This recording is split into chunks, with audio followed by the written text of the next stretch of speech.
జై గిరిధారి మంచి మాట 21వ కార్యక్రమానికి స్వాగతం సుస్వాగతం. మనం ఇప్పటి వరకు 20 ఎపిసోడ్లు అయినాం.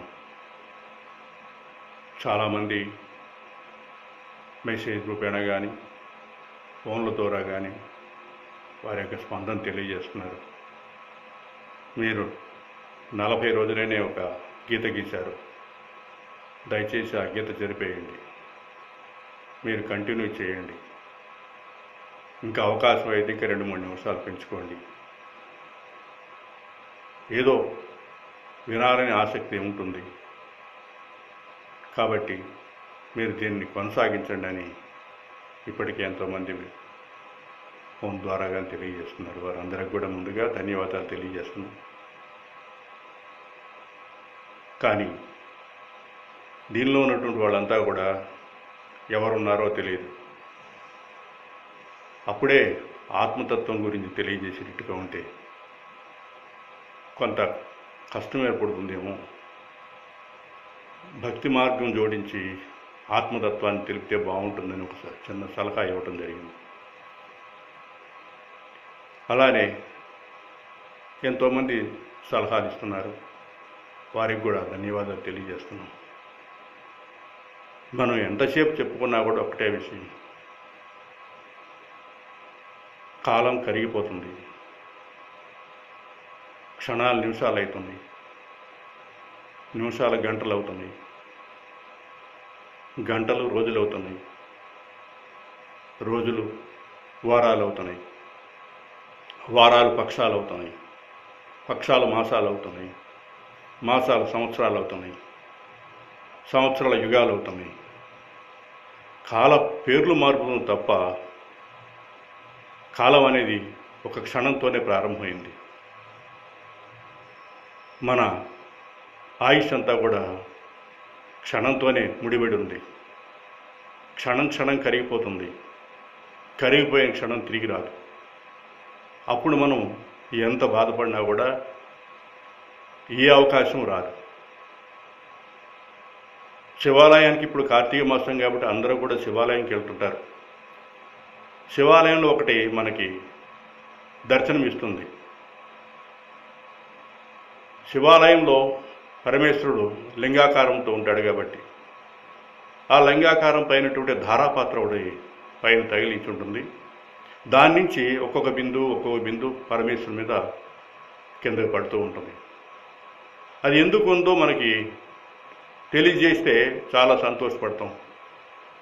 అర్థం తెలిసినప్పుడే మనకి దాని యొక్క భావం అర్థమవుతుంది. నేను ఎన్నోసార్లు శివాలయంకి వెళ్ళినప్పుడు అక్కడ అర్చకులు ఉన్నప్పుడు వారిని అడిగినప్పుడు అది ఎప్పటి నుంచో ఉన్నదండి, ఆ పైనుంచో వస్తుంది దారలాగా, దార పరమేశ్వరుని పడుతుంది అన్నారు తప్ప సరైన అర్థం నాకు స్ఫురించలేదు.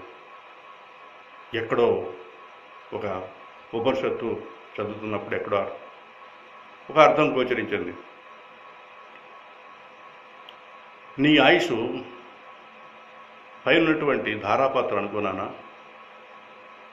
ఆ ధారాపాత్రం అంటే పరమేశ్వరుని యొక్క స్వరూపం ఆయుష్ అంతా ఉన్నప్పుడు అది మొత్తం కూడా ఒక్కొక్క బిందువుగా కింద పడుతుంది.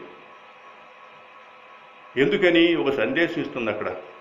ఆ ధారాపాత్రం ఉన్నటువంటి ఒక్కొక్క బిందువు ఆ శివుని మీద పడుతున్నప్పుడు అది వేస్ట్ కావట్లా, పరమేశ్వరుని మీద పడుతుంది.